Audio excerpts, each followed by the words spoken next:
Ukanti ke njengokuba nisazi ndilapha namhlanje kuba ndizibeka phansi intambo kweli jelo. Iintatheli zeliziko nabaphulaphuli bathe andinakusithela bengolekanga kwimiyalezo ephoswe nguMzantsi Afrika kum. Ndifuna ukudlulisa umyalezo wenkuthazo apha kuwe mama uNoxolo Grootboom. Ndifuna ukuthi mama hamba uyokuphumla nosapho lwakho kwaye ugqatso ulufezile. Imisebenzi yakho asoze ilibaleke kweli jelo losasazo. Usenzile into yobana sikholwe nathi uba ngenye imini singahamba phambi komabonakude sikwazi ukuchaza intlalo nempilo zabantu bakowethu. SisiNoxolo njengeintatheli zalapha KwaZulu-Natal sithanda nje ukuthatha leli thuba ukudlulisa amazwi ethu okubonga ngokuba isibonelo esihle kuthina sonke.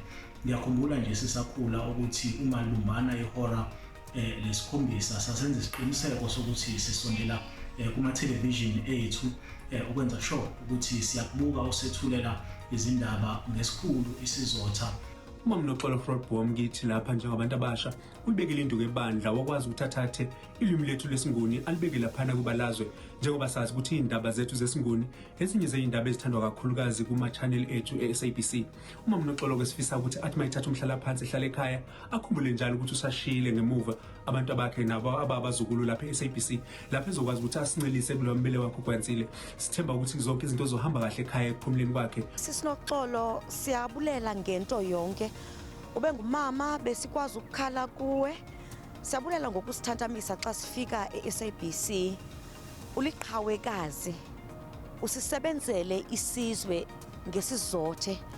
Ngoku sizawuthatha apho uyeke khona. Ndinikele kuwe ke mama estudio. Andixwabe xa esiya emaphethelweni encinile esithi mawethu iindaba azipheli nto nje ixesha lutshaba.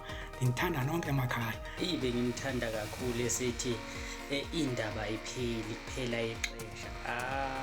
Wey nangendlela ade efunda ngayo kahle ngayo. Umama uNoxolo Grootboom somkhumbula kakhulu ngesixhosa sakhe esimnandi esomeqha njengestampu sale enyakatho. Ufuna ukuthi kumamfeni Ndlelahle sifundile kwimisebenzi yakhe kwaye sifunde lukhulu nangendlela sifundela ngayo indaba senze sanomdla kwisixhosa. Yo sizawumkhumbula umama uNoxolo bethunana. Ndiyakhumbula singakabi nayo iTV ezilalini simjonga komakhelwane efunda izindaba ezifunda kamandi. Sezifunda kamnandi kakhulu mani indaba lo mama kambe ndathi ngizomamela ngomgqibelo yendazibona zinqweze inyembezi msasazi. Mina ngingumswati indaba bekade ifunza kahle kakhulu ngesixhosa wenda ukuthi isixhosa nisithanze njengoba mina ngingumswati. Phumula kahle mama.